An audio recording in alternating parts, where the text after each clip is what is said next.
Magpapatuloy ng aking house tour sa ancestral home ng Frontline Pilipinas weekend news anchor na si Nikki. These are dinosaurs, my children will love these. Kasi nagsimula lahat ng, my very first fandom ever was dinosaurs. Ipinakita rin ni Nikki ang pangmalakasan niyang Lord of the Rings collection. Sa lahat ng fandoms ko, Lord of the Rings pa rin ang best. Uy, can I tell you, I love pa rin. Lord of the Rings. This is a Lego Rivendell set. Gifted to me. I love it so much. Yan lang nag-iisang Lego ko. Na inayos mo? Ikaw na Yes, nag-assemble niyan. Ito yung kontrata. Yes, deed of contract ni Bilbo Baggins. Nakalagay ba dyan yung sweldo mo sa TV5? Hindi? Gana din, no? Let me see kung merong nakalagay na sweldo here ni Bilbo. Wow! Oh my God! ganito siya. Pag binasa mo, ano siya? May sense? Yes, so ito lahat ng mga kailangan niyang gampanan na role at confidentiality, disputes, in the event na mamatay siya or may mangyari sa kanya during the quest for the reclaiming of Lonely Mountain.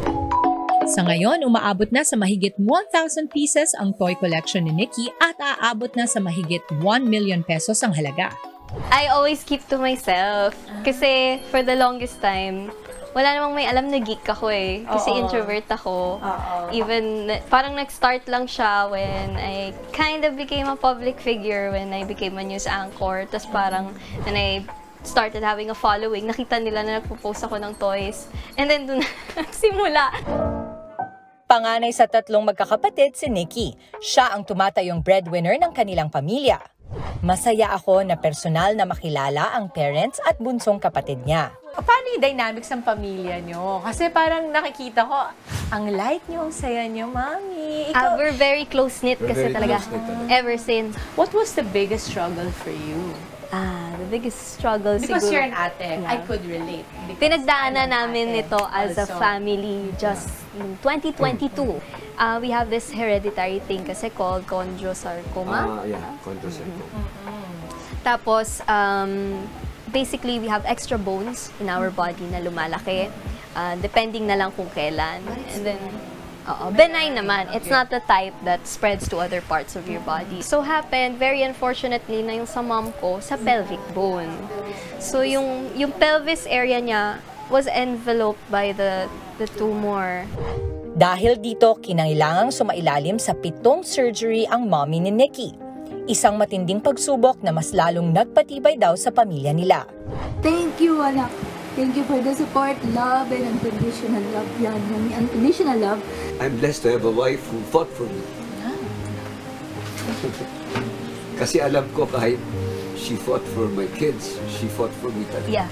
I want to thank you kasi nung na-hospitalize po yung mother ko, they were in hospital po for 80 days. Tapos, I was just at home po. Yung sister ko po talaga yung kasama ko. Every day po talaga. Sabi ko, wala akong choice. Every time may problem po or gusto ko lang po mag-bonding, siya po talaga yung kasama. Nako, Nikki, pinaiyak mo ko. Buti pa, tuloy na natin ang ating house tour. So, meron siyang password. Sunod na ipinakita sa akin ni Nikki ang bedroom niya. Sa pintuan pa lang, alam mo nang big fan talaga siya ng Lord of the Rings. Makikita ang ilang collection ng kanyang Lord of the Rings memorabilia. Pagpasok sa room, nakadisplay sa wall ang iba't ibang steel sword sa Lord of the Rings pati sa Game of Thrones. Lahat sila may name. Anduril, Herogrim, Sting, Hadafang, Long Claw, and Needle. Saka meron ka nito. Oh my God, can I hold? Yes, you can wear. What? These are No from the Noble way! Collection. Ito yung kay Galadriel. The one with flowers sa dulo. Okay, ang ganda. Sobrang ganda. Sige, alam mo ba, this is the room of my fantasies.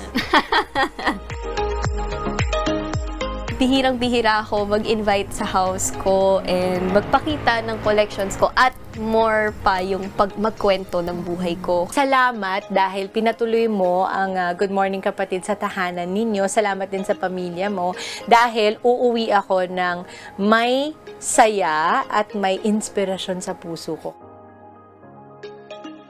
Mga kapatid, Dimples Romana po, kumpletuhin ang inyong umaga ng mga kwentong puno ng inspirasyon.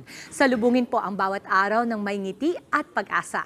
Kaya't mag-subscribe na po at mag-follow na sa aming social media pages ng News 5.